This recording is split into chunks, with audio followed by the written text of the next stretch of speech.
Let's be honest. Sometime in the last year, or maybe in the last few minutes, you've had the thought, the world is really broken. Not rough patch broken, but actually structurally nobody's driving the bus broken.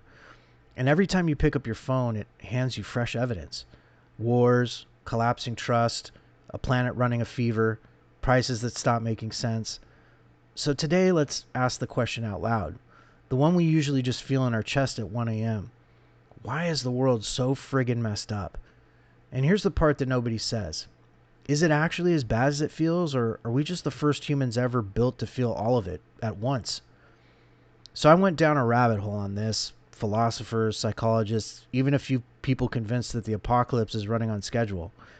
The answers sort into three different buckets. So stick around because the third one is the only one you have any control over. To start with, let's say what this actually is. Because the world is bad isn't really the feeling, is it? The feeling is helplessness. You can see every problem in HD in real time from 6 continents, and you can't touch a single one. So you do the modern thing. You scroll, you read one more article, you tell yourself being informed is basically the same as being in control. Well, guess what? It isn't. There's even a name for what happens when the system around you looks obviously broken and you feel powerless to change it. You start acting like it's normal. You go to work, pay your taxes, make small talk, and quietly assume the wheels are coming off.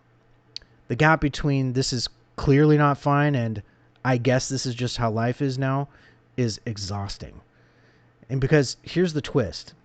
People don't go numb because they stop caring. They go numb because they care too much and have nowhere to put it. There's a second design problem, and it's a little bit bigger.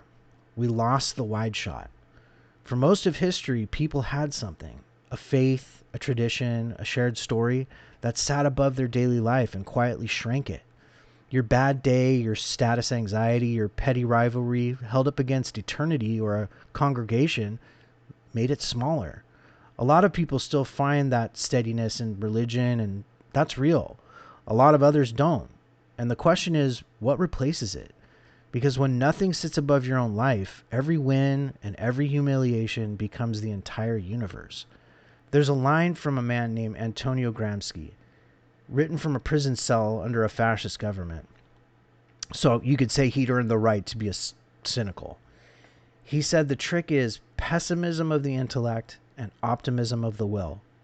Translation, see it clearly for what it is and refuse to give up anyway. Well, please like and subscribe and share this with somebody who needs to hear it.